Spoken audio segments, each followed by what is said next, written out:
Oman की खाड़ी में बढ़ता तनाव, ड्रोन हमले, जहाज पर कब्जा और सीज फायर पर सवाल। क्या अमेरिका और ईरान के बीच टकराव अब खुली जंग की ओर बढ़ गया है?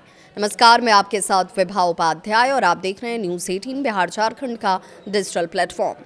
रविवार को बड़ी खबर सामने आई। ईरान ने यूनाइटेड स्टेट्स के जहाज़ों पर ड्रोन हमले शुरू कर दिए। यह हमला उस घटना के ठीक अगले दिन हुआ जब अमेरिकी सेना ने ईरानी झंडे वाले एक मालवाहक जहाज पर कब्जा कर लिया था।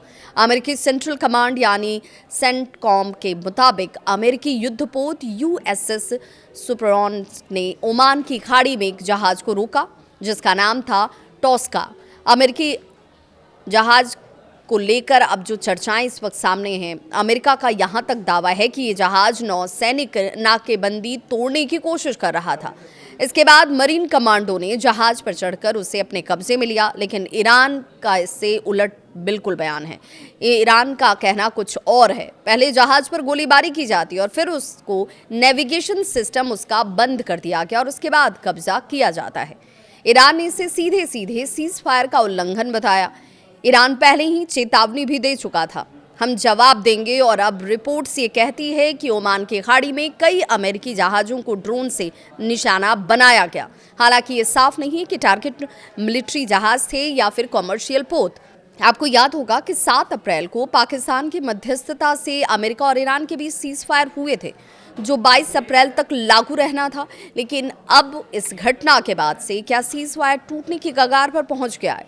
इस पूरे घटनाक्रम की जानकारी सबसे पहले दी डोनाल्ड ट्रंप ने और बाद में सेंटकॉम ने। वीडियो इसे लेकर भी जारी किया गया। जहाज रोकने और चेतावनी देने की पुष्टि की गई। ओमान की खाड़ी और पास ही स्ट्रेट ऑफ होर्मुज दुनिया की बड़ी तेल सप्लाई का ये रास्ता। अगर यहाँ पर तनाव बढ़ा तो ग्लोबल ऑयल मार्केट और पूरी अर्थव्यवस्था पर इसका व्यापक असर पड़ेगा। अब सबसे बड़ा सवाल तो यही है कि क्या ये सिर्फ सीमित जवाबी कार्रवाई है या फिर एक बड़े युद्ध की शुरुआत। एक जहाज से शुरू हुआ विवाद अब ड्रोन हमलों तक पहुंच चुका है। सीज फायर कमजोर पड़ रहा है और मिडिल ईस्ट एक बार फिर से जंग के मुहाने पर खड़ा है।